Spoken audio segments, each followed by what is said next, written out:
Where does resistance begin, and where does it end? Perhaps we need to stop thinking of our processes as linear and embrace them as a journey that is at best cyclical and often labyrinthine, with twists and turns, entrances and exits. Maybe resistance overlaps in the different realms of our life, realms that are real and connected to one another. This book is titled Living Resistance for a number of reasons. First, resistance itself is a living, breathing being. When we enter into the flow of resistance, we enter into a sacred, embodied, connected way of being that brings freedom and wholeness.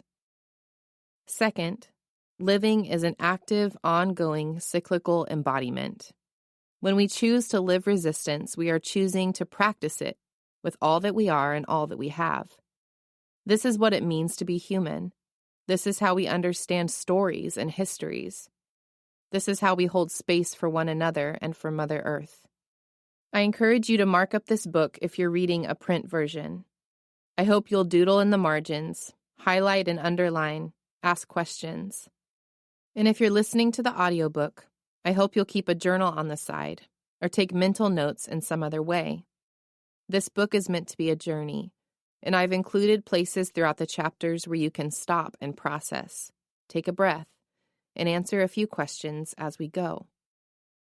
The subtitle of this book, An Indigenous Vision for Seeking Wholeness Every Day, reflects what I've already tried to convey. We are seekers, grabbing at wholeness, digging deeper, looking for magic, and asking what it all means. This book is grounded in my own visions for a better world, both as an Indigenous woman and as someone who is constantly searching my personal world and the world outside of myself for evidence of God or the sacred. Indigenous realities, visions, and practices all over the world have led people throughout history, just as they lead us today, toward kinship and belonging with Mother Earth and with one another.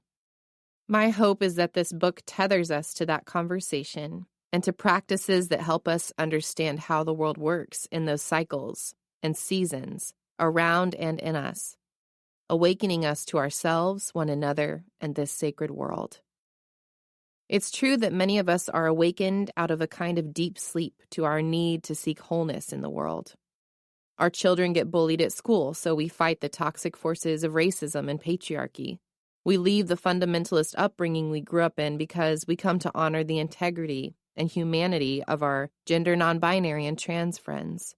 We attend our first Black Lives Matter protest and realize that we haven't done enough to actively fight against systems of white supremacy and to see white supremacy's legacy lived out in ourselves. We are made aware of our ableism and begin to dismantle the systems and very staircases that aren't accessible to everyone. If you are here, reading this book, you may have had one of those moments, or maybe you're in the middle of that moment right now.